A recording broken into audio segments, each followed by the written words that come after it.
நாம்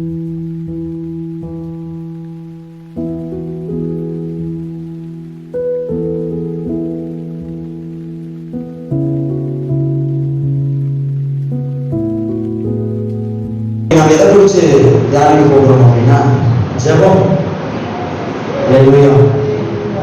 ஜெபம். சங்கீதங்களின் புஸ்தகம் 65வது சங்கீதம், சங்கீதம் 65 எடுத்துக்கிறேன். அதுல 2வது வசனத்தை வாசிக்கலாம். ஜெபத்தை கேட்கிறவரே, மாம்சமான யாவரும் உம்மிடத்தில் வருவார்கள். அல்லேலூயா. ஜெபத்தை கேட்பவரே, மாம்சமான யாவரும் உம்மிடத்தில் வருவாங்க.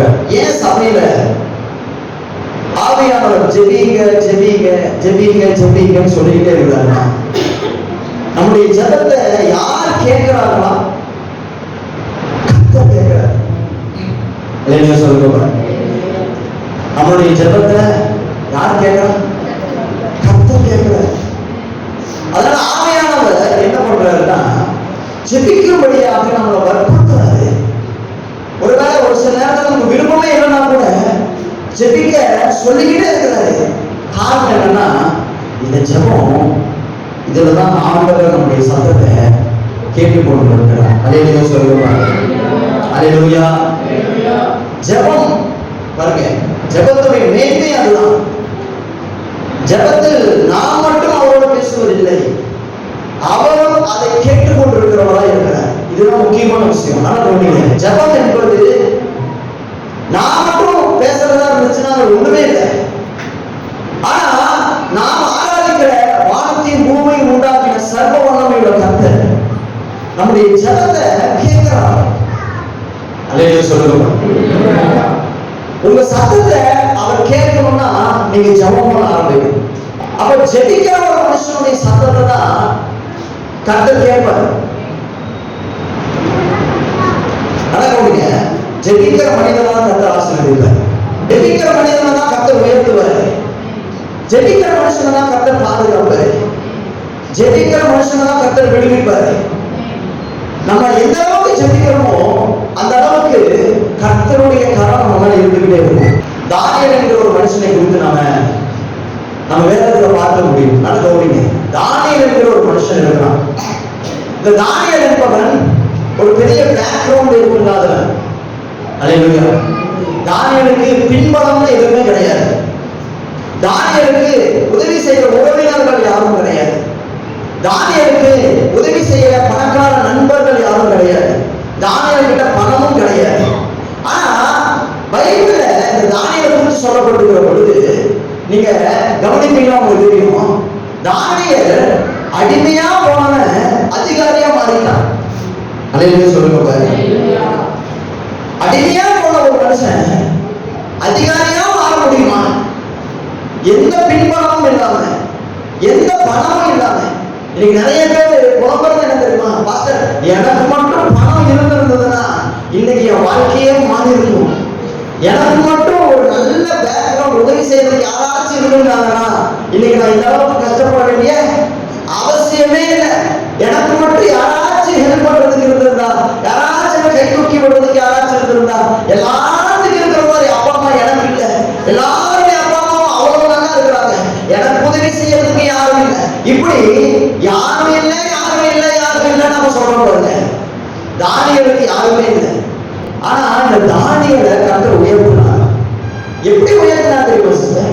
தானியேல் ஜெபம் பண்ணிக்கிட்டே இருந்ததுனால கர்த்தர் தானியேலை உயர்த்தி கொண்டே இருந்தார். ஆவியானவர் இன்னைக்கு ஒரு காரியத்தை சொல்ல விரும்புகிறார் பாருங்க. நம்ம வாழ்க்கையில எந்த அளவுக்கு நம்ம ஜெபிக்கிறோமோ அந்த அளவுக்கு ஆண்டவர் நம்மளை உயர்த்துகிறவரா இருக்கிறாரு.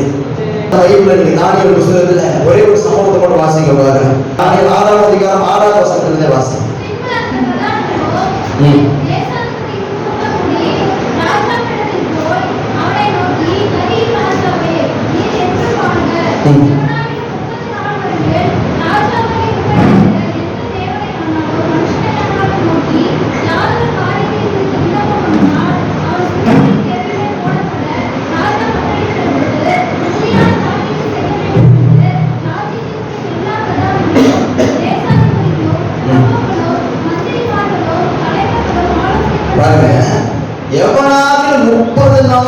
வரையில் ராஜாவாகி உம்மை தவிர எந்த தேவனை ஆனாலும் மனுஷனை ஆனாலும் நோக்கி யாதொரு காரியத்தை குறித்து விண்ணப்பம் பண்ணினால் அவன் சிங்கங்களின் கதியிலே போடப்பட ராஜா கட்டளை பிறப்பித்து உறுதியான தாக்கீடு செய்ய வேண்டும் என்று ராஜ்யத்தினுடைய எல்லா பிரதானிகளும் தேசாதிபதிகளும் பிரபுக்களும் மந்திரிமார்களும் தலைவர்களும் ஆலோசனை பண்ணி கொண்டிருக்கிறார்கள். தானியேல் வாழ்ந்த காலத்துல தானியேலுக்கு எதிராக சத்துருக்கள் செயல்படுறாங்க. எல்லாத்துக்கும் தெரிஞ்ச சம்பவம் தான், அதனால நான் சுருக்கமா சொல்றேன். எல்லாரும் சேர்ந்து தானியேலுக்கு எதிராக செயல்படுறப்போ அவங்க ஒரு விஷயத்தை கண்டுபிடிக்கிறாங்க. இந்த தானியேலை ஜெபிக்கிற விஷயத்துலதான் குற்றம் கண்டுபிடிக்க முடியும்னு சொல்லிட்டு என்ன பண்றாங்கன்னா, யாராச்சும் 30 நாள் வரையும் உண்மை தவிர எந்த தேவனை ஆகிலும் மனுஷனை ஆகிலும் வணங்கவும் கூடாது, ஆராதிக்கவும் கூடாது, ஜெபிக்கவும் கூடாது. அப்படி பண்ணா அவங்க எதை தூக்கி போடணும்னு சொல்றாங்கன்னா, சிங்கங்களின் கவியில தூக்கி போடணும் அப்படிங்கிறாங்க. இப்ப இந்த செய்தி தானியேலுக்கு தெரிஞ்சிச்சா அப்படின்னு கேட்டீங்கன்னா தெரிஞ்சிச்சு. அந்த 9வது வசனம் 10வது வசனத்தை வாசிங்க. அப்பொழுது அப்படியே ராஜாவாகிய தனியாக கட்டளை பத்திரத்திற்கு கையெழுத்து வைத்தார். தானியேலோ என்றார். அந்த பத்திரத்திற்கு கையெழுத்து வைக்கப்பட்டது என்று அறிந்த போதிலும் தன் வீட்டுக்குள்ளே போய் தன் மேல் வீட்டு அறையிலே எருசலேமுக்கு நேராக பலகணிகள் திறந்திருக்க அங்கே தான் முன் செய்து வந்தபடி தினம் 3 வேளையும் தன் தேவனுக்கு முன்பாக முழங்கால் படியிட்டு ஜெபம் பண்ணி ஸ்தோத்திரம் செலுத்தினார். அல்லேலூயா சொல்லுங்க பாருங்க. அல்லேலூயா சத்தமா அல்லேலூயா சொல்லுங்க பாருங்க. ஆமென். கர்த்தர் நல்லவர். நல்ல கவனிங்க. இப்ப தானியேல் ஜெபிக்கிறதுனால பிரச்சனை வருதுங்கிற உடனே ஜெபத்தை நிறுத்தினாரா அப்படின்னு கேட்டா ஜெபத்தை நிறுத்தல. ஆமென். அப்ப என்ன நடக்குது? அவங்க ஆலோசனை பண்ணபடியே என்ன பண்றாங்க, தானியேலை கொண்டு போய் சிங்கங்களின் கவியில தூக்கி போடுறாங்க. சிங்கங்களின் கவியில தானியேல் ராமுழுவதும் அந்த சிங்கங்களின் கவியில் இருக்கிறாங்க. இப்ப விடிய காலம் ஆன பொழுது ராஜாவும் சேவகர்கள் எல்லாம் அந்த இடத்துக்கு தானியேலே 20வது வசனத்தை வாசிங்களேன். ராஜா கெபியின் கிட்டே வந்தபோது துயர சத்தமாய் தானியேலை கூப்பிட்டு, தானியேலே, ஜீவனுள்ள தேவனுடைய தாசனே, நீ இடைவிடாமல் ஆராதிக்கும் தேவனை சிங்கங்களுக்கு தப்புவிக்க வல்லவராய் இருந்தாரா என்று தானியேலை கேட்டான். அப்பொழுது தானியேல், ராஜாவே என்றும் வாழ்க. அல்லேலூயா சொல்லுங்க. சிங்கங்கள் என்னை சேதப்படுத்தாதபடிக்கு தேவன் தம்முடைய தூதனை அனுப்பி அவைகளின் வாயை கட்டி போட்டார். அதேனென்றால் அவருக்கு முன்பாக நான் குற்றமற்றவனாய் காணப்பட்டேன். ராஜாவாகிய உமக்கு முன்பாகவும் நான் நீதி கேடு செய்தது. அல்லேலூயா சொல்லுங்க பாருங்க. அல்லேலூயா அல்லேலூயா. இந்த அடுத்த வசனம் சொல்லுங்க. அப்பொழுது ராஜா தன்னில் மிகவும் சந்தோஷப்பட்டு தானியேலை கெபியிலிருந்து தூக்கிவிட சொன்னான். அப்படியே தானியேல் கெபியிலிருந்து தூக்கிவிடப்பட்டான். அவன் தன் தேவன் பேரில் விசுவாசித்தபடியால் அவனில் ஒரு சேதமும் காணப்படவில்லை. அல்லேலூயா சொல்லுங்க பாருங்க. தானியேல் சிங்கங்களின் கெபிக்குள்ள போயிடும் உயிரோட வெளியில வந்தான். அல்லேலூயா. அழகு. ஒரு மரணத்துக்குள்ள போயிட்டு மரிக்காம யாரும் வெளியில வர முடியுமா?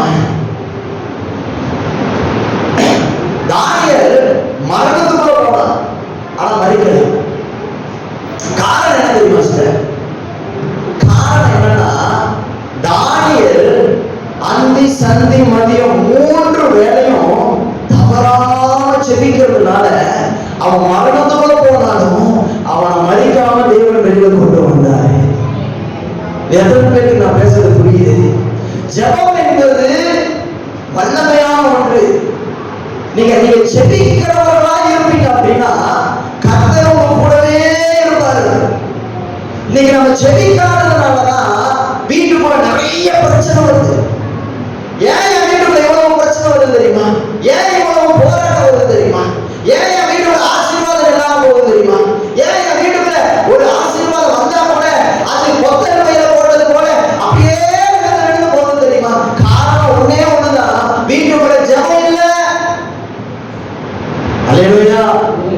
இன்னைக்கு ஆவியானவர் இங்க இருக்கிற ஒரு சில பேரோட பேச விரும்புறாரு. உங்க வீட்டுக்குள்ள ஜபம் இருக்கா? உங்க வீடு ஜப வீடா இருக்குதா இல்ல ஜபம் இல்லாத வீடா இருக்குதா? பக்கத்துல இருக்கிற கை பிடிச்சு சொல்லுங்க, கேளுங்க. உங்க வீட்டுக்குள்ள ஜபம் வீடா இருக்குதா உங்க வீடு, இல்ல ஜபம் இல்லாத வீடா இருக்குதா? அல்லேலூயா. நீங்க ஜபம் பண்றதுனால பாஸ்டருக்கு லாபம் இல்லை, நீங்க ஜபம் பண்றதுனால கர்த்தருக்கு லாபம் இல்லை. நீங்க ஜபம் பண்ணா உங்களுக்கு தான் நல்லது. ஆமென் சொல்லுங்க. யாருக்காக நீங்க ஜபம் பண்ண வேண்டாம், உங்களுக்காக, உங்க குடும்பத்துக்காக நீங்க ஜபம் பண்ணுங்க. ஏன் அப்படின்னா நீங்க ஜபம் பண்ணதான் உங்களை பாதுகாக்க கர்த்தர் உங்க கூடவே இருப்பாரு. உங்க வீட்டுக்குள்ள ஆசீர்வாதம் தங்கும். உங்க வீட்டுக்குள்ள ஒரு வியாதி உங்களை விட்டு விலகி போகும். நீங்க சின்ன சின்ன விஷயமெல்லாம் உங்க வீட்டுக்குள்ள ஏன் பெருசாகி 2 நாள் மூஞ்சி பார்க்காம பேசாம ஏன் இருக்கிறீங்க தெரியுமா? ஜெபம் இல்லாததுனால அவன் வந்து வீட்டுக்குள்ள உட்கார்ந்து இருக்க மாட்டான். அல்லேலூயா. ஆண்டவர் சொல்றாரு பாருங்க, நீங்க ஜெபிக்கிறதுக்காக தான் அழைக்கப்பட்டிருக்கீங்க. ஒரு கிறிஸ்தவனா இருந்து ஜெபிக்க முடியல பாஸ்டர், நான் ஜெபம் பண்றேன் பாஸ்டர். சில பேர் சொல்றாங்க எனக்கு நிறைய வேலை இருக்குது பாஸ்டர், நான் ரொம்ப பிஸி.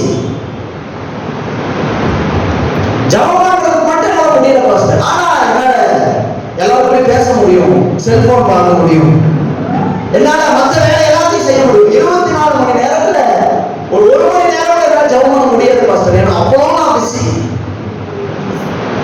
நீங்க என்கிட்ட சொல்லலாம், உங்களை விசாரிக்கிற நல்ல மனுஷங்களை விசுவாசிக்கிட்ட அதை சொல்லலாம். ஆனா கர்த்தருக்கு முன்னாடி நான் ரொம்ப பிஸி ஆனவரை என்னால ஜெபம் பண்ண முடியலன்னு உங்களால சொல்ல முடியாது. அனைவரும் சொல்லுங்க. ஆவியானவருக்கு சொல்லித்தராரு பாருங்க, உண்மையா நீங்க எந்தெந்த வீட்டுல குடும்ப ஜெபம் நடந்துச்சு, உண்மையா எந்தெந்த வீட்டுல நீங்க பர்சனலா ஜெபம் பண்றீங்க, மாசத்துக்கு ஒரு டைம் ஆச்சும் நீங்க பாஸ்டிங் இருந்து ஜெபம் பண்ணிருக்கீங்களா? உங்க வீட்டுக்குள்ள ஜெபம் இருக்கா? உங்க வீட்டுக்குள்ள ஜெப சத்தம் இருக்கா? நீங்க ஜெபிச்சுட்டு தான் ஒவ்வொரு காரியத்தையும் செய்யறீங்களா? நீங்க எவ்வளவு நேரம் ஜெபிக்கிற மனுஷன், உங்க ஜெப வாழ்க்கை எப்படிப்பட்டதா இருக்குது? உங்க ஜெபத்துல நீங்க எப்படிப்பட்டதா வளர்ந்துருக்கீங்க? அல்லேலூயா. இதெல்லாம் உங்களை நீங்களே கேளுங்க. இன்னைக்கு நிறைய பேர் ஆண்டவர் ஜெபத்துக்குள்ள நடத்தணும்னு விரும்புறாங்க. உங்க வாழ்க்கையில் இருக்கிற பிரச்சனை மாறணும்னா நீங்க ஜெபிச்சுதான் ஆகணும், வாயை திறந்துதான் ஆகணும். உங்க வாயை திறக்காம உங்க பிரச்சனை மாறாது. அல்லேலூயா சொல்லுங்க. நீங்க நினைக்கிறீங்களா இந்த பிரச்சனையோட நான் வாழ்ந்துருவேன்? கிடையாது. அதை கவனிங்க. ஒரு ஸ்பீக்கர் ஒரு விஷயத்தை சொல்ற மாதிரி நீங்க ஜெபம் பண்ணாம இந்த பிரச்சனையை சமாளிச்சிருவோம் நீங்க நினைச்சுட்டு இருக்கீங்க. ஆனா இந்த பிரச்சனை இன்னும் பெரிய பிரச்சனை கொண்டு வந்து விடுறதுக்குள்ள நீங்க ஜெபிக்க ஆரம்பிங்க. நான் சொல்றேன். அல்லேலூயா சொல்லுங்க. இந்த பிரச்சனை சொல்லுங்க, இந்த பிரச்சனை பெரிய பிரச்சனையை கொண்டு வர்றதுக்குள்ள நான் இப்பவே ஜெபிக்க ஆரம்பிக்கிறேன். ஏன் அப்படின்னா நான் ஜெபிக்கிற பொழுது என்ன அவர் கண்ட்ரோல் பண்றாரு. அல்லேலூயா சொல்லுங்க. ஜெபிக்கிறப்ப பிரச்சனை வருது பாஸ்டர். சில பேருடைய கேள்வி, ஜெபம் பண்ணாம இருந்தா பிரச்சனை தான் இருக்குது, ஜெபம் பண்ணி போனாதான் பிரச்சனை வருது. அல்லேலூயா. ஜெபித்தால் பிரச்சனை வரும், ஆனால் பிரச்சனையை விட நமக்கு நடக்க போகிற அதிசயம் பெருசா. அல்லேலூயா சொல்லுங்க. நல்லா கவனிங்க. ஜெபிக்கிறப்போ உங்க வாழ்க்கையில பிரச்சனை வருதா? அப்ப நல்லா புரிஞ்சுக்கங்க. ஜெபத்தினால ஒரு பிரச்சனை வருதுன்னா நீங்க ஒண்ணு புரிஞ்சுக்கங்க, உங்களுக்கு வர பிரச்சனையை விடவும் உங்களுக்கு நடக்க போகிற அதிசயம் பெருசா இருக்கும். ஜெபிக்கிறவங்களுக்கு தான் அடி விழுகும். அதான் காய்ச்சல் மரத்துக்கு தான் கல்லடி இருக்குமா? அமைன்னு சொல்லுங்க. காய்ச்சல் மரத்துக்கு தான் கல்லடி அதிகம். ஜெபிக்கிற மனுஷனுக்கு தான் அடி இருக்கும். உங்களுக்கு அழகு வரும், கண்ணீர் வரும், வேதனை வரும். ஏன் இது எல்லாமே உங்களுக்கு வருது அப்படின்னா புரிஞ்சுக்கங்க, உங்களுக்கு நடக்க போகிற அதிசயம் பெருசா இருக்க போகுது. அதனால ஆண்டவர் என்ன சொல்றாருன்னா, உங்க மேல விழுற அடி பார்த்து விட்டுறாதீங்க. உங்க மேல விழுற ஒவ்வொரு அடிக்கும் அவன் பதில் சொல்லிதான் ஆகணும். உங்களுக்கு நடக்க போகிற ஆச்சரியம், உங்களுக்கு நடக்க போகிற அதிசயம் ரொம்ப ரொம்ப ரொம்ப ரொம்ப பெருசா இருக்கிறதுனால இந்த பிரச்சனையை பார்த்து ஒரு ஜபத்தை விட்டுறாதீங்க. அல்லேலூயா சொல்லுங்க பாருங்க. அல்லேலூயா அல்லேலூயா. நான் பேசுறது புரியுது? அவன் சொல்லுங்க பாருங்க. என் வாழ்க்கையில நான் எப்பவும் ஜெபிக்கணும், வேலை செய்யறதுக்கு ஜெபிக்கணும். ஆமா, சில பேர் பாருங்க வேலை செஞ்சுட்டு இருக்க ஜெபம் பண்ணுவாங்க, பைக்ல போகிறப்ப ஜெபம் பண்ணிட்டு போவாங்க, கார்ல போறப்ப ஜெபம் பண்ணிட்டு போவாங்க, வீட்டுல வந்து ஜெபம் பண்ணுவாங்க, வேலை செய்யற இடத்துல ஒரு 10 நிமிஷம் ஃப்ரீ கிடைக்குது அங்க போய் ஜெபம் பண்ணிட்டு இருக்காங்க. இதெல்லாம் மற்றவங்களுக்கு வந்து முட்டாள்தனமா இருக்குது. என்னடா இதை ஓவரா பண்றான் அப்படின்னு தோணுது. ஆனா உண்மையா ஒரு விஷயத்தை நான் சொல்ல வச்சுட்டேன், ஜபம் பண்றதுங்கிறது வந்து முட்டாள்தனமான காரியம் கிடையாது. அந்த இடத்துல தேவனுடைய ஆளுகை வரும். இன்னைக்கு அது மற்றவங்க பார்வையில பைத்தியக்காரத்தனமா இருக்கும். ஆனா ஜெபிக்கிற மனுஷனை நல்ல கவனிங்க. நீங்க ஜெபிக்கிற ஒரு மனுஷனா இருப்பீங்கன்னா உங்க வாழ்க்கையில இருக்கிற பிரச்சனையை காட்டிலும் கர்த்தர் உங்க வாழ்க்கையில செய்ய போகிற அதிசயம் பெருசா இருக்கும். தானியேலுடைய வாழ்க்கையில பாருங்க, தானியேல் ஜெபிச்சதுனால வந்த பிரச்சனையை விடவும் தானியேலுக்கு செஞ்ச அதிசயம் பெருசு. அல்லேலூயா சொல்லுங்க பாருங்க.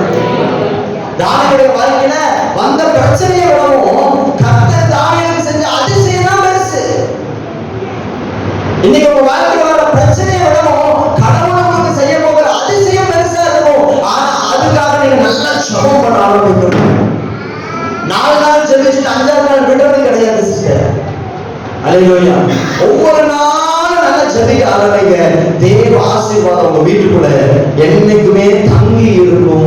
இன்னைக்கு அநேகரால் ஜெபிக்க முடியறது இல்லை. 5 நிமிஷம் ஜெபம் பண்றது 1 மணி நேரம் ஜெபம் பண்ற மாதிரி இருக்குது சில பேருக்கு. ஜெபம் பண்ணுங்க சொன்னாலே ஏதோ கசப்பான மாத்திரை எடுத்து சாப்பிடுற மாதிரி ஃபீல் ஆகுது. ஜெபம் பண்ணுப்பா அப்படின்னு சொன்ன உடனே பாருங்க, சர்ச்சிலேயே பாருங்க, ஜெபம் பண்ணன்னு சொல்லி கண்ணை மூடினதுக்கு அப்புறம் தான் பிஸ்கெட் பாக்கெட் ஓப்பன் ஆகும், பிஸ்கெட் உள்ள போகும். அந்த ஜெப டைம் தான் நிறைய பேருக்கு ஃப்ரீ டைம். சில பேர் எதுவும் வெளியே போயிடுவாங்க, கொஞ்சம் ரிலாக்ஸ் பண்ணிட்டு வரணும். என்ன சிஸ்டர் வெளியே நீங்க ஜெபம் நடந்துட்டு இருக்குது, அதான் கொஞ்சம் ரிலாக்ஸ் பண்ணிட்டு வரலான்னு வெளியே வந்தேன். ஜெப நேரங்கிறது வந்து நிறைய பேருக்கு ஃப்ரீ பீரியட் மாதிரி இருக்கு. அவங்க பாட்டு ஜெபம் பண்ணிட்டு ஒரு கூட்டம், நாம பாட்டு வெளியில போய் சுத்திட்டு வருவோம்.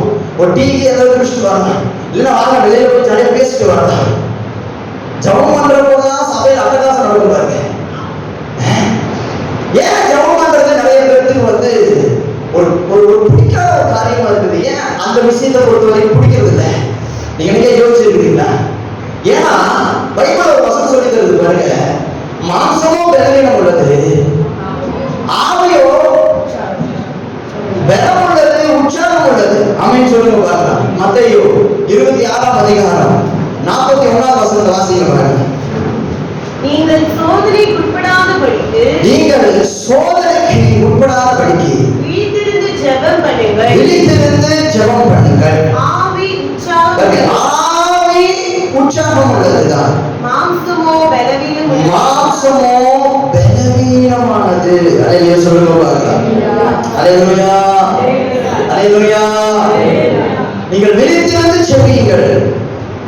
அடுத்த வசனம் சொல்லுது, ஆவியோ உற்சாகம் உள்ளதுதான், மாம்சமோ பலவீனம் உள்ளது. நாம ஜெபம் பண்ணுகிற பொழுது மாம்சத்துல இருந்து மாம்சத்துல நிறைஞ்சு ஜெபிப்போம் அப்படின்னா நம்மளால 5 நிமிஷம் கூட ஜெபம் பண்ண முடியாது. அதனால ஆவியானவர் என்ன சொல்லி தர்றாருன்னா, நீங்க ஜெபம் பண்றப்போ ஆவியில இருந்து ஜெபம் பண்ணணும். எஸ், உங்களுக்கு அந்த அனுபவம் இருக்கா? ஆவியில நிறைஞ்சு ஜெபம் பண்ணிருக்கீங்களா? ஆவியில நிறைஞ்சு ஜெபம் பண்ற ஒரு மனுஷன் எப்பவும் ஜெபம் பண்ணிக்கிட்டே இருப்பான். ஆமென் சொல்லுங்க. நான் பேசுறது புரியுது சிஸ்டர்? அல்லேலூயா. நீங்க வேதத்துல பார்க்கிற பொழுது இயேசு கிறிஸ்து போற இடத்துல எல்லாம் சீசர்களை கூட்டிட்டு போறாரு பாருங்க. நல்லா கவனிங்க. இயேசு கிறிஸ்து போற இடத்துல எல்லாம் சீசர்களை கூட்டிட்டு போறாரு. இயேசு கிறிஸ்து உபதேசம் பண்றாரு, சில இடத்துல பிரசங்கம் பண்றாரு, அங்க சீசர்கள் இயேசு பக்கத்துல நிக்கிறாங்க. இயேசு கிறிஸ்து சில இடத்துல அற்புதம் பண்றாரு பாருங்க, அங்க சீசர்கள் இயேசு பக்கத்துல இருக்கிறாங்க. இயேசு கிறிஸ்து கடல் மேல நடக்கிறாரு, அங்க கூட சீசர்கள் அந்த இடத்துல நிக்கிறாங்க. இயேசு கிறிஸ்து சில பேருக்கு விடுதலை கட்டளையிடுறாரு, அங்க கூட சில பேர் நிக்கிறாங்க. இயேசு கிறிஸ்து சாப்பிடுறப்ப கூட பக்கத்துல இருக்கிறாங்க. ஆனா இயேசு கிறிஸ்துவோட கூட எல்லா இடத்துலயும் பக்கத்துல இயேசு கிறிஸ்து ஜெபம் பண்ணும்போது மட்டும் பக்கத்துல இருக்க முடியல. அதை நீங்க சொல்லுங்க. பைபிள்ல நீங்க எடுத்து வாசிக்க முடியும் பாருங்க. மத்தேயு 26ஆம் அதிகாரம் அது 36ஆவது வசனத்துல இருந்து 40ஆவது வசனம் வரைக்கும் யாராவது வாசிங்க பாருங்க. அப்பொழுது இயேசு அவர்களோடு கெத்செமனே எனப்பட்ட இடத்திற்கு வந்து சீஷர்களை நோக்கி பாருங்க, நான் அங்கே போய் ஜெபம் பண்ணும் அளவும் நீங்கள் இங்கே உட்கார்ந்திருங்கள் என்று சொல்லி பேதுருவையும் செபதேயுவின் குமாரர் இருவரையும் கூட்டிக் கொண்டு போய் துக்கம் அடையவும் வியாகுலப்படவும் தொடங்கினார். அப்பொழுது அவர், என் ஆத்துமா மரணத்திற்கு ஏதுவான துக்கம் கொண்டிருக்கிறது, நீங்கள் இங்கே தங்கி என்னோடு விழித்திருங்கள் என்று சொல்லி சற்று அப்புறம் போய், முன்னாடி என்ன வந்திருக்கு 26ஆவது வசனத்துல, நான் அங்கே போய் ஜெபம் பண்ணும் அளவும் நீங்கள் இங்கே உட்கார்ந்திருங்கள். அங்க ஒரு சீசர்கள் கிட்ட சொல்றாரு, மிச்ச சீசர்கள் கிட்ட 3 பேருக்கு மேல கூட்டிட்டு போய் அங்க என்ன சொல்றாரு பாருங்க. 39ஆவது வசனம், சற்று அப்புறம் போய் முகம் குப்புற விழுந்து. அப்ப என்ன அர்த்தம் சிஸ்டர்? இந்த வசனங்களை நீங்க வாசிக்கிறப்போ ஒரு விஷயம் நல்லா புரிந்து பாருங்க. இயேசு கிறிஸ்து அர்ப்பணம் பண்றப்போ சீசர்களை பக்கத்துல வச்சுக்கிட்டாரு. இயேசு கிறிஸ்து பிரசங்கம் பண்றப்போ சீசர்களை பக்கத்துல வச்சுட்டாரு. இயேசு கிறிஸ்து பிசாசுகளை விரட்டுறப்போ சீசர்களை பக்கத்துல வச்சுக்கிட்டாரு. இயேசு கிறிஸ்து குஷ்டரோகிகள், குருடர்கள், மரித்தவர்கள் எல்லாருக்கும் சுகத்தை கொடுக்கிறப்போ சீசர்களை பக்கத்துல வச்சுக்கிட்டாரு. ஆனா எல்லா இடத்துலயும் இயேசு சீசர்களை பக்கத்துல வச்சுக்கிட்டு இருந்தாலும் ஜெபம்னு வரப்போ சீசர்களை அந்த பக்கம் வச்சுட்டு இயேசு இந்த பக்கம் வந்துட்டாரு. அன்னைக்கே சொல்லுவாங்க, ஜெபம்னு வரப்போ மட்டும் ஏன் இயேசு கிறிஸ்து சீசர்களை அங்க இருக்கு சொல்லிட்டு தனியா வராது? பைபிள் நிறைய இடத்துல நீங்க பார்க்க முடியும். அவர் பின்பு தனித்திருந்து ஜெபித்தார் அப்படின்னா சொல்லப்படுது. ஏன் இயேசு வந்து சீசர்களை ஜெபத்துல கூட்டிட்டு போக மாட்டேங்கிறாரு தெரியுமா? ஏன்னா ஜெபம் என்பது ஆவியில நிறைந்திருக்கிறவர்களால தான் செய்ய முடியும். அல்லேலூயா சொல்லுங்க. சீசர்கள் என்னதான் இயேசுவோட கூட இருந்தாலும் சீசர்கள் மாம்சத்தில் நிறைந்தவர்களா இருந்தாங்க. அதனால இயேசு என்ன பண்றாருன்னா, ஜெபிக்கிறப்போ மாம்சத்துக்கு இடம் கொடுக்கல. இன்னைக்கு ஏன் ஆண்டவருடைய பிள்ளைகளை ஜெபிக்க முடியாது தெரியுமா? நாம நிறைய மாம்சத்துக்கு இடம் கொடுக்கிறோம். அல்லேலூயா சொல்லுங்க. நீங்க ஜெபம் பண்ணணும்னு ஆசைப்பட்டீங்கன்னா பிரதர்ஸ், நான் சொல்றேன், உண்மையா நீங்க ஜெபம் பண்ணணும்னு ஆசைப்பட்டீங்கன்னா முதல்ல உங்க வாழ்க்கையில் இருக்கிற நிறைய மாம்சத்தை அந்த பக்கம் வைங்க. உங்க மாம்சம் இருக்கிற வரைக்கும் உங்களால ஜெபிக்க முடியாது. காரணம் மாம்சம் பலவீனம் உள்ளது. நீங்க நல்ல ஆவிக்குரிய ஃப்ரெண்டோட பாக்குறீங்களா? உங்க ஃப்ரெண்ட்ஸ் ஆவிக்குரியவங்களா இருக்கிறாங்களா? ஆவிக்குரியவங்களுக்கும் மாம்சத்துக்குரியவங்களுக்கும் வித்தியாசம் தெரியுமா? ஆவிக்குரியவங்க நல்லா ஜெபம் பண்ணுவாங்க, அவங்க தான் ஆவிக்குரிய நண்பர்கள்.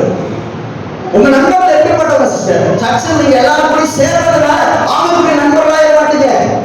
உங்களோட கூட பழகுற விசுவாசிகளாகட்டும், உங்களோட கூட இருக்கிற ஜனங்களாகட்டும், செபிக்கிறவங்க இருக்கிறாங்களா?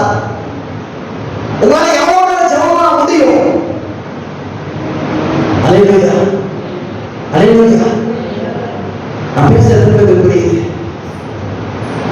ஆவியானவர் என்ன சொல்லிருக்காருன்னா, எல்லா இடத்துலயும் சில பேரை நீங்க அனுமதிக்கலாம். ஆனா ஜெபம்னு வரப்போ மாம்சத்தை தள்ளி வச்சுட்டு நீங்க ஆண்டவர் சமூகத்தில் உட்காரு.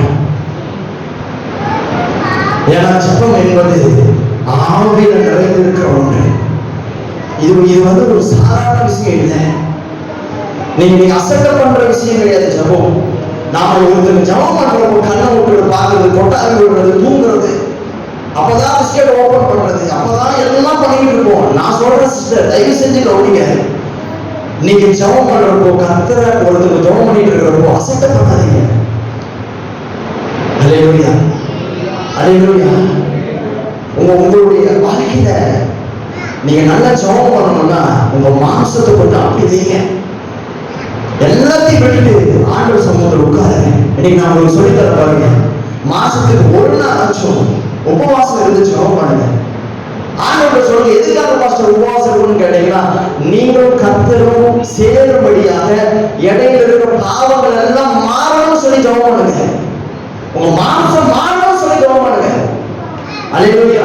சில மனுஷங்க உங்க வாழ்க்கைக்கு நிறைய உதவிகள் கூட செய்யலாம். ஆனா அவங்களும் மாம்சத்தின் பிரகாரமா வாழ்றாங்க அப்படின்னா, ஜெப அறையில போனா அவங்களே தள்ளி வைங்க. ஒரு ஜெப அறையில இருக்கிறப்போ இந்த செல்போன் இருக்குது பாருங்க, இதை முதல்ல தூக்கி அந்த சைடு வச்சுக்குவாங்க. அல்லேலூயா. நம்ம வாழ்க்கையில நம்மளை ஜெபிக்க தேவன் ஏவுகிறார். மாம்சத்தினால் நீங்கள் தேவனிடத்தில் ஜெபிக்க முடியாது. அதனால ஆண்டவர் சொல்றாரு, ஒரு மணி நேரம் கூட நீங்க விழுந்திருக்க முடியாது. இந்த வசனத்தை நீங்க வாசிங்கன்னா தெரியும் பாருங்க.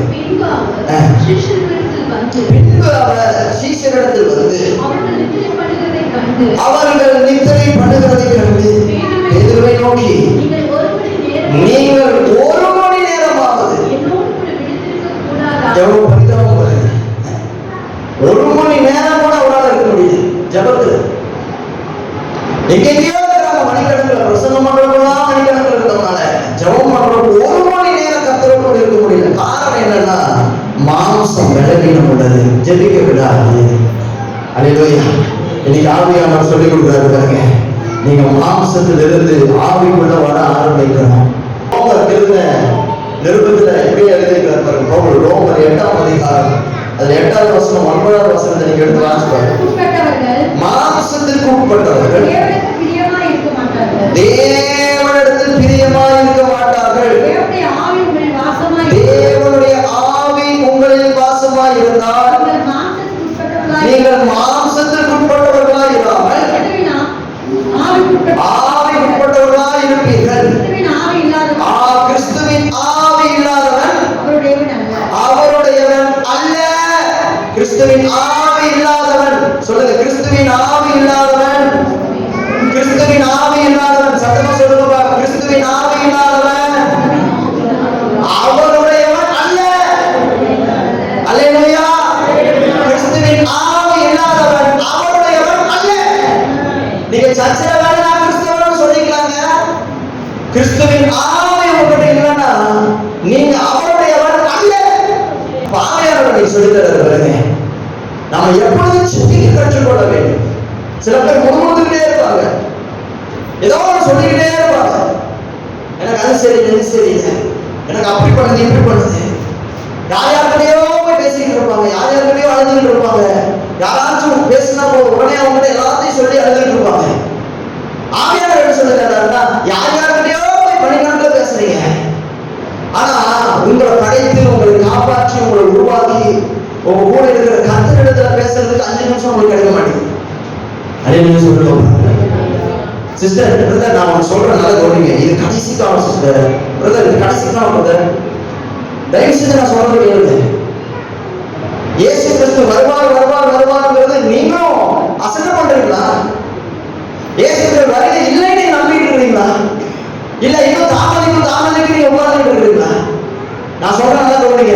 இயேசு கிறிஸ்துவினுடைய வருகையில நாம் அவரோட போகணும்னா கண்டிப்பா நம்ம ஜெபிக்கிற மனுஷனை இருந்துதான் ஆகணும். அனைவருமே சொல்லுங்க, புத்தியுள்ள கன்னிகைகளா நாம் இருந்துதான் ஆகணும். நம்முடைய பரிசுத்த ஆவியை நாம் காப்பாற்றி கொண்டுதான் ஆகணும். நீங்க நீங்க யார வேணாலும் உங்களுக்கு ஃப்ரெண்ட்ஸ் வச்சிருக்கலாம். ஒருவேளை நிறைய பாஸ்டர்ஸ் உடைய ஃப்ரெண்ட்ஷிப் உங்களுக்கு இருக்கலாம். ஓ, வல்லமையுள்ள பாஸ்டர்ஸ் அவங்களுடைய கான்டாக்ட் எனக்கு இருக்குது, அவங்க மூலமா பேசுறேன், இது எதுவுமே ஒர்க் ஆகாது.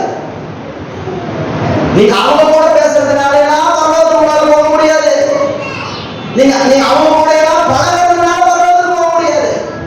ஆவியானவர் சொல்றாரு பாருங்க, நீங்க கர்த்தரோட எந்த அளவுக்கு பேசுறீங்களோ அதுதான் உங்களை பரலோகத்துக்கு கூட்டிட்டு போகும். அல்லேலூயா, அல்லேலூயா. பேசுறது புரியுது. ஆமென். அப்போ ஒரு முதல் காரியத்தை நல்லா புரிஞ்சுக்கங்க, நம்முடைய ஜெபம் அற்பமானதல்ல. ஒருவேளை நாம் அற்பமானவர்களா இருக்கலாம், ஆனா நம்ம ஜெபம் அற்பமானது அல்ல. அது தேவனால் கேட்கப்படுகிற ஒன்று. அல்லேலூயா சொல்லுங்க பாருங்க. அதனால கவனிங்க, நாம மெசேஜ்க்குள்ள போவோம். கர்த்தர் நம்மை ஆசீர்வதிப்பாராக. ஜெபத்துல 2 பகுதி உள்ளது. நல்லா கவனிங்க. ஜெபத்துல 2 பார்ட் இருக்கு, பகுதி இருக்கு. ஒண்ணு வந்து ஜெபத்துல நாம கர்த்தரோடு பேசுறோம், இது ஒரு பார்ட். அதே ஜெபத்துல இன்னொரு பார்ட் என்னன்னா கர்த்தர் நமக்கு பதில் கொடுக்கிறார், இது 2வது பார்ட். அல்லேலூயா சொல்லுங்க. ஜெபத்துல 2 பார்ட் பகுதி இருக்குது. ஒரு பகுதி என்ன, நாம் கடவுளோடு பேசுறது. இன்னொரு பகுதி என்னன்னா அவர் நமக்கு பதில் கொடுக்கிறது. இது 2மே ஜெபத்துல தான் நடக்கும். இது 2மே ஜெபத்துல நடக்கும். ஆனா இன்னைக்கு நல்லா போங்க, இன்னைக்கு நிறைய பேர் இவங்க தான் பேசிக்கிட்டு இருக்கிறாங்களே தவிர அங்கிருந்து எந்த பதிலும் வர்றதே இல்லை. அல்லேலூயா சொல்லுங்க. நாம தான் பேசிக்கிட்டு இருக்கோம், ஆனா கடவுள்கிட்ட எந்த பதிலும் வந்த மாதிரியே. அல்லேலூயா சொல்லுங்க. ஜெபம்னாலே நாம பேசுறப்ப அவர் பதில் கொடுக்கிறார். இதுதான் ஜெபம், இதுதான் உண்மையான ஜெபம், இதுதான் ஜெபத்தினுடைய வண்ணமே. ஆனா இங்க என்ன தலைகீழா நடக்குதுன்னா, நாம ஜெபம் பண்ணிக்கிட்டே இருக்கிறோம், ஆனா அங்கிருந்து எந்த ரிப்ளையும் வரல, எந்த பதிலும் வரல. இது ஏன் ஆண்டவர் நமக்கு பதில் கொடுக்காம இருக்கிறாரு, தாமதிக்கிறாரு அப்படின்னா ஒரு சில காரியங்களை மாத்திரம் இப்ப நம்ம பார்ப்போம். கர்த்தர் நம்மை ஆசீர்வதிப்பாராங்க. நல்ல கவனிங்க, நாம ஜெபிக்கணும் உண்மைதான், ஆனா நம்முடைய ஜெபம் எப்படிப்பட்ட ஜெபமா இருக்கிறது என்பதை கர்த்தர் பார்க்கிறாரு. அல்லேலூயா சொல்லுங்க. நம்முடைய ஜெபம் எல்லா ஜெபத்திலும் கர்த்தர் பதில் கொடுப்பாரான்னு கேட்டா கொடுக்க மாட்டார். எல்லா ஜெபத்திலும் கர்த்தரால் பதில் கொடுக்க மாட்டார். சில ஜெபங்களுக்கு மட்டும்தான் கர்த்தர் பதில் கொடுக்கிறார். அந்த சில ஜெபங்கள் எப்படிப்பட்ட ஜெபமா இருக்கணும்னா, தேவ சித்தத்தின்படி ஜெபிக்கிற ஜெபம் இருக்குது பாருங்க. அல்லேலூயா சொல்லுங்க. தேவ சித்தத்தின்படி எந்த மனுஷன் ஜெபிக்கிறானோ அந்த ஜெபத்துக்கு தான் பதில் வருது. இன்னைக்கு நம்ம பெரும்பான்மையோட என்ன பண்றோம்னா, நம்முடைய ஆசைகளுக்காக ஜெபம் பண்றோம்.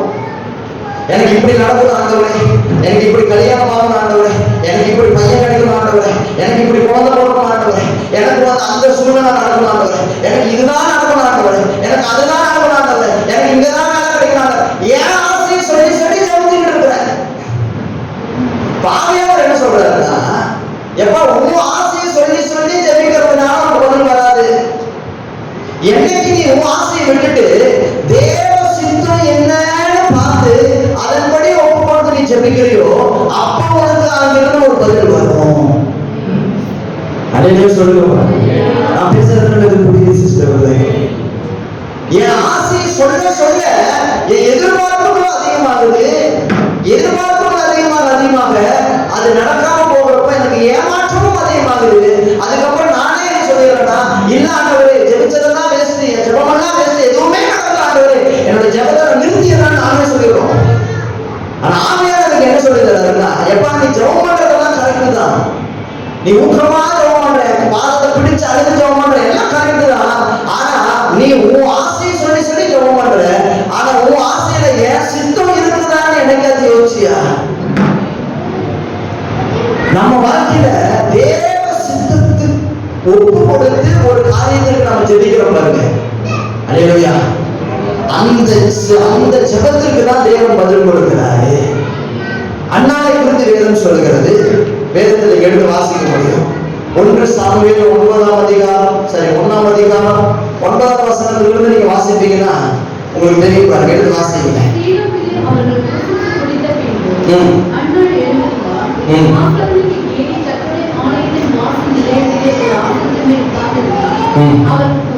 அவன் போய் மனம் கசந்து மிகவும் அழுது கர்த்தரை நோக்கி விண்ணப்பம் பண்ணி, சேனைகளின் கர்த்தாவே, தேவனே உம்முடைய அடியாரின் சிறுமையை கண்ணோக்கி பார்த்து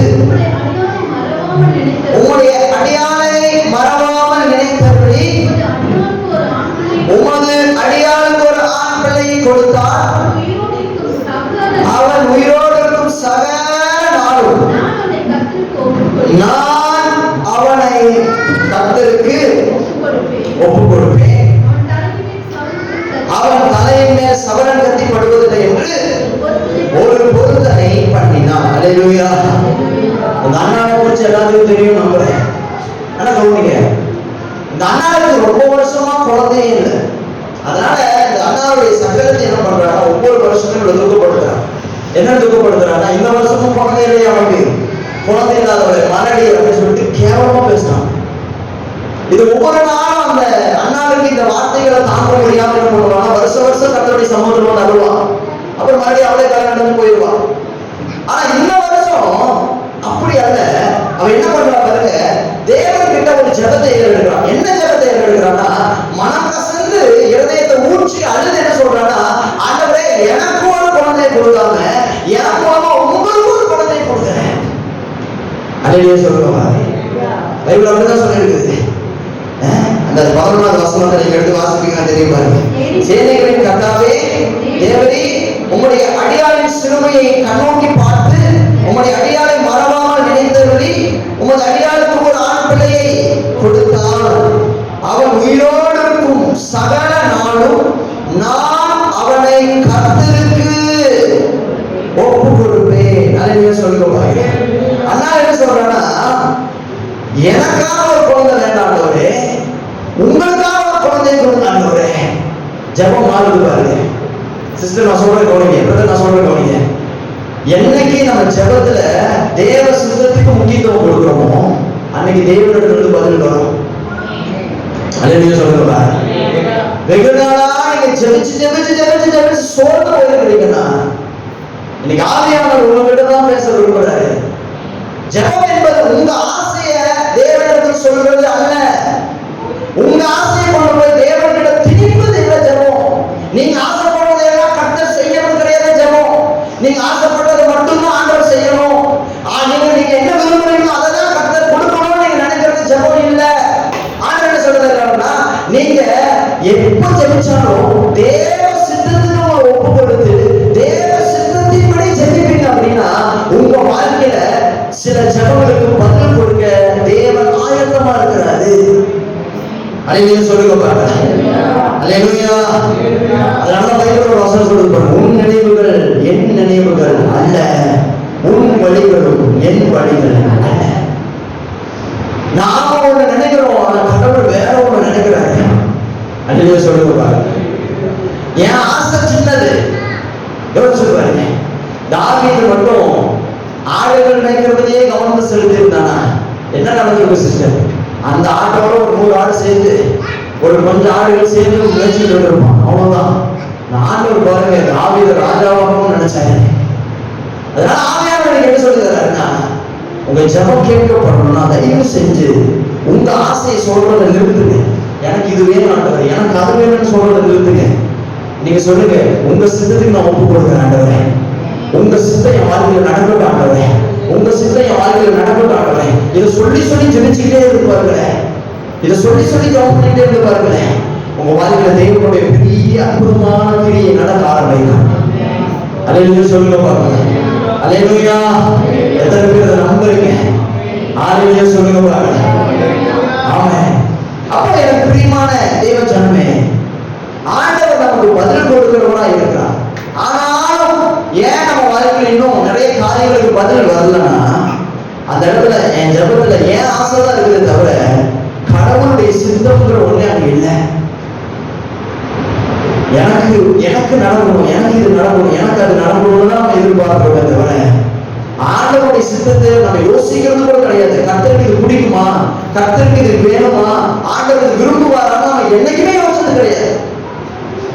அதனாலயே ஆண்டவர் என்ன பண்றாருன்னா, சில ஜெபங்களை கேட்காமல் பெண்டிங் லிஸ்ட்ல வச்சிருக்கிறார். சொல்லுங்க பார்க்கலாம், வெயிட்டிங் லிஸ்ட்ல நம்ம ஜெபம் இருக்கு. அதே சொல்லுங்க பாருங்க. இன்னைக்கு ஆண்டவர் சொல்றாரு, நீ என் சித்தத்துக்கு ஒப்பு போடு, உன் ஜெபத்தை நான் கேட்டு பதில் கொடுத்தேன். அண்ணா கேட்டது ஒரு குழந்தை, ஆண்டவர் ஒரு குழந்தைய கொடுத்தாரு. 5 குழந்தை, 6 குழந்தை, சாமுவேலை தவிர 5 குழந்தை கொடுத்தாரு. அமேன் சொல்லுங்க பாருங்க. அதுதான் கர்த்தருடைய திட்டம். நீங்க ஒரு விஷயத்தை ஆண்டவருக்கு ஒப்பு கொடுத்தீங்கன்னா ஆண்டவர் நீங்க எதிர்பார்த்ததை விடவும் அதிகமாய் தருவார். அமேன் சொல்லுங்க பாருங்க. உங்க வாழ்க்கையில தேவனுடைய அந்த நடத்துதலை புரிஞ்சுக்கங்க. ஆண்டவர் உங்களை ஆசீர்வதிப்பாராக. 2வது ஒரு காரியத்தை மாத்திரம் பார்த்துட்டு நம்ம ஜெபிக்கலாம். நம்முடைய ஜெபத்தை கர்த்தர் பதில் கொடுக்கணும்னா 2வது ஒரு காரியத்தை நீங்க புரிஞ்சுக்கணும் சிஸ்டர். நல்லா கவனிங்க, நான் ஷார்ட்டா சொல்லிடுறேன். ஆண்டவர் நம்முடைய ஜெபத்திற்கு பதில் கொடுப்பதற்கு முன்பாக நம்முடைய வாழ்க்கையை அவர் கவனிச்சு பார்க்கிறாரு. நீங்க ஜெபிக்கிறதுக்கு தகுந்தாற் போல உங்க வாழ்க்கையில சுத்தமான ஒரு வாழ்க்கை நீங்க வாழ்றீங்களா, இல்ல நீங்க ஒரு தேவனுக்கு பிடிக்காத ஒரு வாழ்க்கைய வாழ்ந்துட்டு இருக்கிறீங்களான்னு கர்த்தர் கவனிச்சு பாக்குறாரு. அல்லேலூயா சொல்லுங்க பாருங்க. அல்லேலூயா. என் வாழ்க்கையில நான் ஜெபம் பண்றதெல்லாம் கரெக்ட் தான், ஆனா சர்ச்சை விட்டு வெளியில போனோடனே எனக்கு இன்னொரு முகம் இருக்குங்கிற மாதிரி அப்படியே டோட்டலா மாறுவாங்க பாருங்க சில பேர். இவங்களாம் ஜெபம் பண்ணாங்க, நமக்கு ஆச்சரியமா இருக்கும். ஆண்டவர் பயம் இருக்காது, கர்த்தருக்கு பயப்படுகிற பயம் கிடையாது. கண்டதை பேசுறது, உட்கார்ந்து பேசிட்டு இருக்கிறது பாருங்க. சீரியலை பார்க்கறது, உட்கார்ந்து மணிக்கணக்கில் சீரியலை பார்த்துக்கிட்டே இருக்காங்க. இந்த சீரியல் என்னதான் வருது யோசிச்சு பாருங்க. குடும்பத்துல வர சண்டை தான் வருது, அவன் இவன் கூட போனா இவங்க அவன் கூட போனான்னு வருது. அதே உங்க நானும் பார்த்துட்டு இருப்பாங்க. அனுமாவை செலுத்துறவனையும் கீழே விழுந்துட்டாங்க. சில பேர் பாருங்க பக்கத்து வீட்டுல எல்லா வீட்டுக்கும் போவாங்க, சீர்கேடான கிழமைகள் பேச்சு வருது. அப்படியே எங்கெங்கயோ வருது. வீட்டுல இருக்கிறதெல்லாம் சொல்லுவாங்க பாருங்க. இவங்க வீட்டுல இருக்கிறதெல்லாம் அவங்ககிட்ட போய் ஒப்பிச்சுட்டு வருவாங்க. என் வீட்டுக்காரர் அக்கா நான் நேற்று போனாக்கா, என் வீட்டுக்காரர் இப்படி சொன்னாருக்கா, எல்லாத்தையும் ஒப்பிச்சுவாங்க. ஒப்பிச்சதோட வருவாங்க. அவங்க வீட்டுல என்ன நடக்குது அதையும் கேட்டுட்டு வருவாங்க. அக்கா இன்னைக்கு என்ன குழம்பு? அல்லேலூயா சொல்லுங்க. அல்லேலூயா. இப்படி நம்ம எல்லாரும் பேசி பேசி பேசி பேசி எனக்கு என்னத்தை சம்பாதிச்சிருக்கோம் நீங்க யோசிச்சு பாருங்க.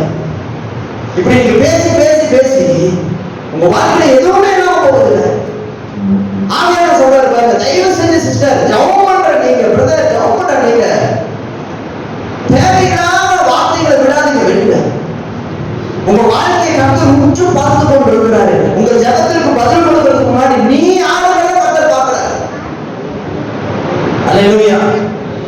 இஸ்ரவேல் ஜனங்களை குறித்து வேதம் சொல்லுங்க. பைபிள்ல இயேசு கர்த்தர் வந்து மோசேயோடு பேசுறாரு பாருங்க. மோசேயோடு என்ன பேசுறாருன்னா, இஸ்ரவேல் ஜனங்களுடைய சத்தத்தை நான் கேட்கவே கேட்டேன்னு பைபிள் சொல்லுது. அப்ப இஸ்ரவேலுடைய சத்தத்தை கேட்டு கர்த்தர் இஸ்ரவேலர்களுக்கு தான் பதில் கொடுத்திருக்கணும். ஆனா பாருங்க மோசேக்கு கர்த்தர் பதில் கொடுக்கறாரு. ஏன் அப்படின்னா இஸ்ரவேல் ஜனங்களுக்கு ஜெபிக்க மட்டும் தான் தெரியும், கத்த மட்டும் தான் தெரியும். ஆனா அவங்களுக்கு எந்த பதிலும் வராது. ஏன் தெரியுமா? அவங்க வாழ்க்கை கேவலமான ஒரு வாழ்க்கை, சீர்கேடான ஒரு வாழ்க்கை. எல்லா பாவமும் இருக்கும், எல்லா காரியமும் இருக்கும், எல்லா காரியமும். யாரையார் என்ன சொல்றாருன்னா, உன் வாழ்க்கையில உனக்கு பதில் கிடைக்கணும்னா ஜெபத்துக்கு உன் வாழ்க்கையை முதல்ல மாத்து. நீங்க உங்க வாழ்க்கை மாறணும். அல்லேலூயா. நான் ஜெபிச்சதுக்கு தகுந்தாற் போல என் வாழ்க்கை இருக்கணும். எளிய சொல்றாரு பாருங்க, தேவ சமூகத்தில் இருக்கிற நான் அப்படிங்கிற தைரியமா சொல்றாரு பாருங்க. எங்க இந்த தைரியம் வந்துச்சு? ஜெபமும் பரிசுத்தமான வாழ்க்கையும் இணையணுங்க. அல்லேலூயா. நாம எப்பெல்லாம் நம்ம ஜெபத்துக்கு முன்னாடி ஒண்ணு புரிஞ்சுக்கங்க. நாம ஜெபிக்கிறதுக்கு முன்னாடி ஒரு சுத்தமான ஒரு வாழ்க்கையை வாழ்ந்துட்டு நம்ம போய் ஜெபிச்சோம் அப்படின்னா அதுக்கு பதில் கிடைக்கும். சொல்லுங்க.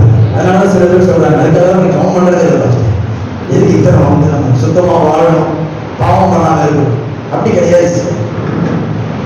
ஆக சமூகத்துல நாம விட்டு கொடுக்கணும்னு சொல்லணும். அவர் உங்களை மாற்றுவாங்க.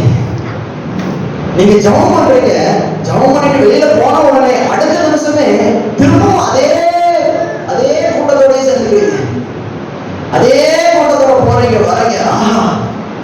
வாரத்துக்கு ஒரு நாள் சர்ச்சில் அமோகமா இருக்கு ஆராதனை, பாட்டு கைத்தட்டு என்ன குதிக்கிறதுன்னா ஆஹா ஓஹோ. ஜெபம் பண்ணி கொஞ்சம் வெளியில போய் ஒரு 5 நிமிஷம் ஆகாது, அக்கா அப்படின்னு போயிடும். நம்ம சொல்லுவோம். எனக்கு பிரியமா ஆண்டுடைய நல்ல நம்ம வாழ்க்கையில நம்ம ஜெபம் கேட்கப்படணும். என்னைக்கு நம்ம ஜெபம் கேட்கப்படுதோ அன்னைக்குதான் நாமும் ஆசீர்வாதமா இருப்போம், நம்மளை சுத்தில இருக்கிறவங்களும் ஆசீர்வாதமா இருப்பாங்க. நம்ம ஜெபம் கேட்கப்படணும்னா நம்ம ஜெபிக்கிறதுக்கு தகுந்த வாழ்க்கை நம்ம